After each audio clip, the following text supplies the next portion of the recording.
Imagine an 8-year-old child sits in front of a mirror, one thought in their mind: be thinner, be thinner, be thinner. They've tried to fight it, but at some point they end up taking action.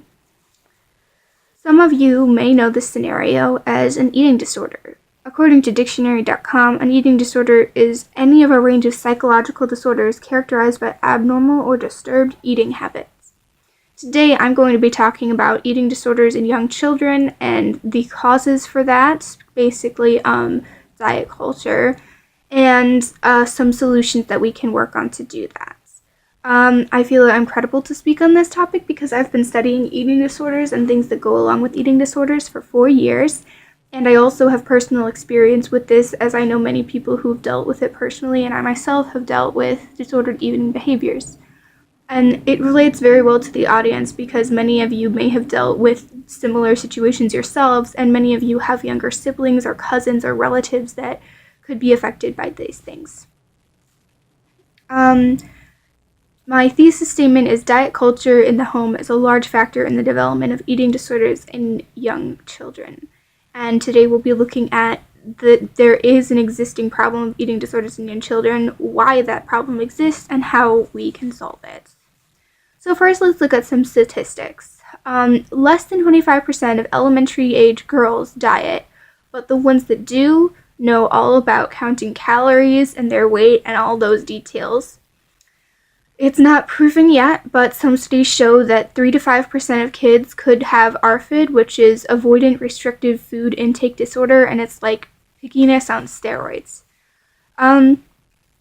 46% of 9 to 11-year-old children diet sometimes or all the time, and 82% of their families of 9 to 11-year-old children diet sometimes or all the time.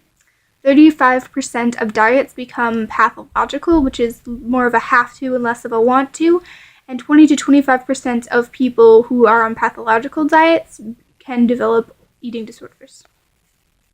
Between 1999 and 2006, hospitalizations of children under 12 for eating disorders went up 119%. So as you can see, those are some staggering statistics, and I decided to do a survey of the school. So here are some of the results of that. I got 140 people's answers. For the first question, how many times a day on average do you hear someone talking about diet, weight, and exercise? That was 30% of people said 5 to 10 times per day. And 37.9% of people said that they heard it 5 to 10 times per day in their home versus just anywhere. What's the youngest person that you've heard talking about diet, weight, or exercise? 12.4% of people said 10 years old, 9.3% of people said 9 years old, and 8.6% of people said 11 years old. Do you consider yourself a healthy person? 38.6% of people said yes, and 16.4% of people said no. Are calories and scale numbers something you ever think about? 41.4% of people said no, 45.7% of people said yes.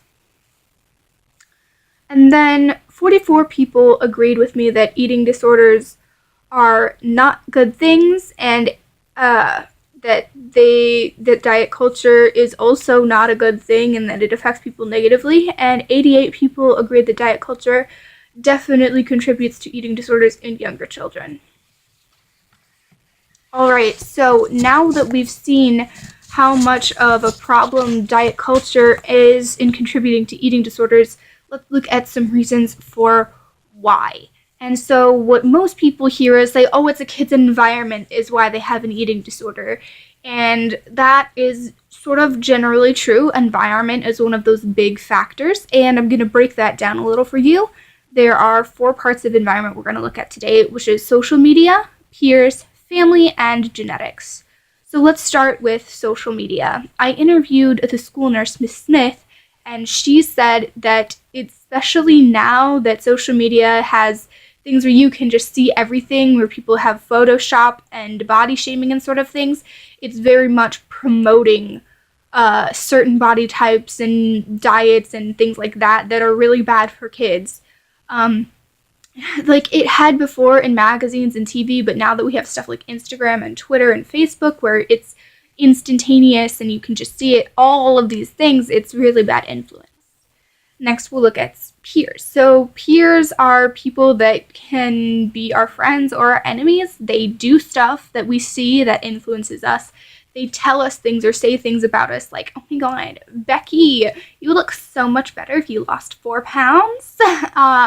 And they talk around us about how much they love this diet or how much they think that they should be on a diet, and that really sticks in our heads and influences us.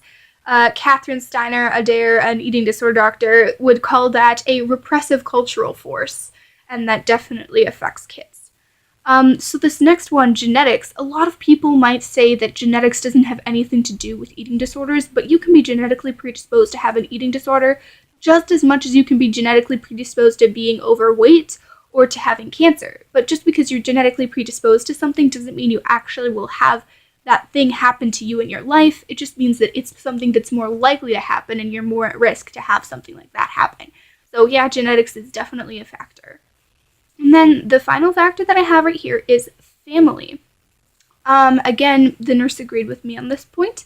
What parents and also other family members do and say really, really affects kids. And a lot of people say that, like, how would your family make you have an eating disorder? And it's not just family, but if your parents, if parents of kids are promoting diets or are on diets themselves, kids will see that and be like, oh, well, that's what I should do.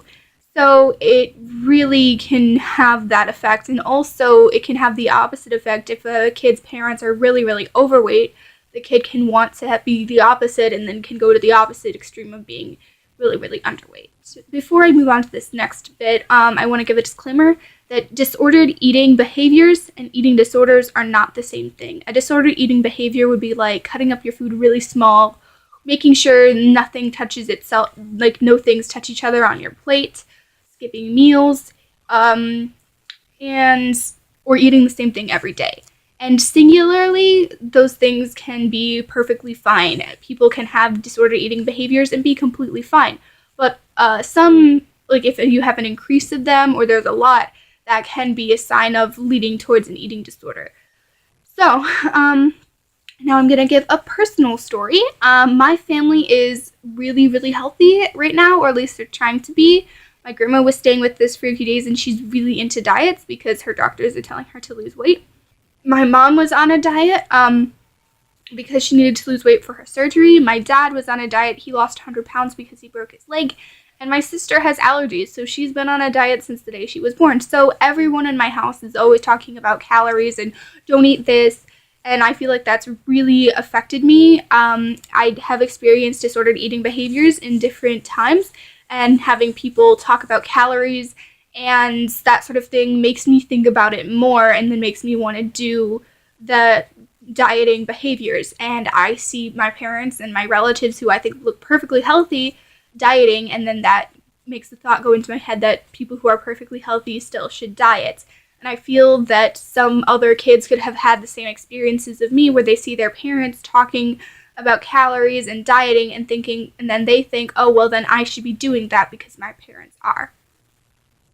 And so I think it's very important that we watch what we say, which moves us on to my third point, which is how to make sure that this doesn't happen to other kids, where they don't have these disordered behaviors in their minds and they're not always thinking about calories and stuff.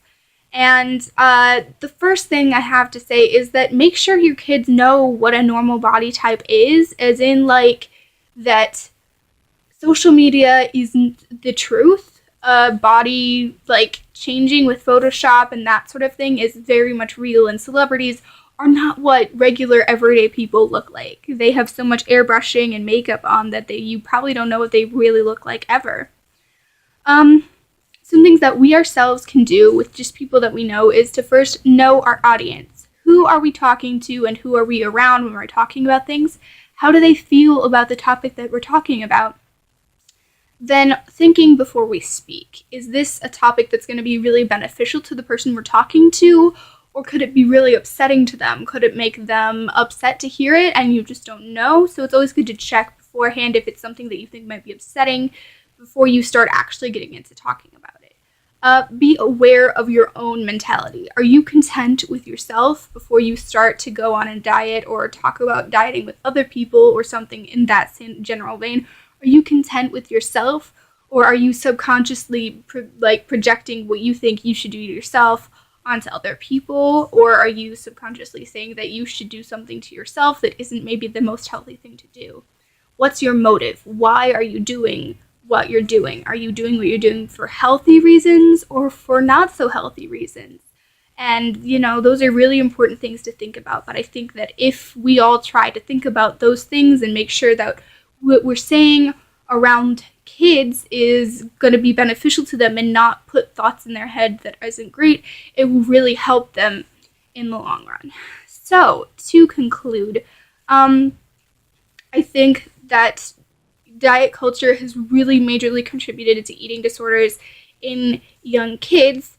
And we've looked at how there is a lot of proof of that, and then we've looked at why is it contributing to that, and then we've looked at some ways to fix that, which is like making sure that we've keeping our language and what we talk about around kids very helpful to them. And so I want you guys to check out this website, which is called nationaleatingdisorders.org/blog/eating disorders versus disordered eating, because it's something I found very helpful, and it can help you see if you or your family members or friends have any disordered eating behaviors, and then you can go into that and see if there's any disordered mindsets behind that, and that's a good thing to check. So people around us are influenced by what we do, and we need to make sure that they're not being influenced in a bad way or to do bad things that aren't safe for them. So we need to make sure that what we're doing influences people positively. Thank you.